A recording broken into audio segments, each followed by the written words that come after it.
大家好，我是夏妈，周一早上好。早餐给你们做了一个比较大一点的肉蛋堡，就没有什么专用工具，平底锅就能做。先来和一个面粉吧，现在是6点35分了，起得比较晚。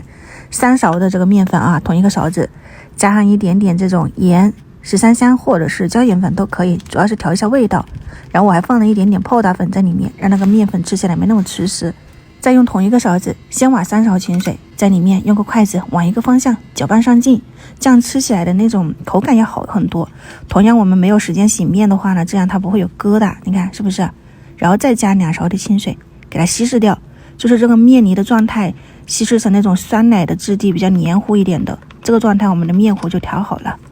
早上的话你可以去试一下，先放在一旁备用。我们再来准备一些肉馅吧，这是昨天晚上剁的一点点，不是很多哈，是巴掌大的，加一点点盐、白胡椒粉、蚝油，简单的抓捏调一下底味，然后你就直接放到这个平底锅里面就可以了。我是要把这个肉先煎一煎，吃起来更香，而且有时候早上的话赶时间，你又怕中间的肉不熟，加了小半勺的油在里面，先开中小火，把油烧热，有一点点冒泡了哈，你就可以打入鸡蛋在这个肉饼，就肉泥上面，就绕着圈打嘛，我打了5个。打好了以后，再把中间的这个蛋黄给它戳破，就不要搅成那种蛋液，吃起来口感是不一样的。我昨天剁肉的时候还切了一点葱花，你可以顺便的撒上这个上面，就增加那种味道。撒上一点点黑胡椒粉，给它稍微煎到定型，能够晃动了哈，你就给它翻面，轻轻的，有这大铲子就可以，不然的话呢，你就放到那盖子上面再翻过来。反面没咋煎，定了一下我就捞出来了，刚好这个锅是热的，又有点油，你把面糊倒进去以后转一下圈，我这个第一次倒的有点多了，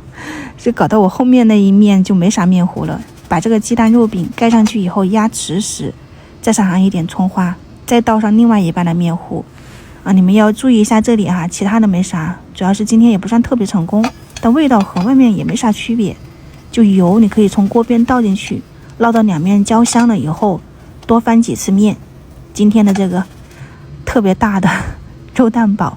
也不算了哈，肉蛋饼来的了，还挺可以的。除了第一面有点厚之外，另外一边我是煮了一点这个小米粥，都铺锅了没有看。我们就先开吃了哈，如果你们喜欢也去试一下。晚上再见，拜拜。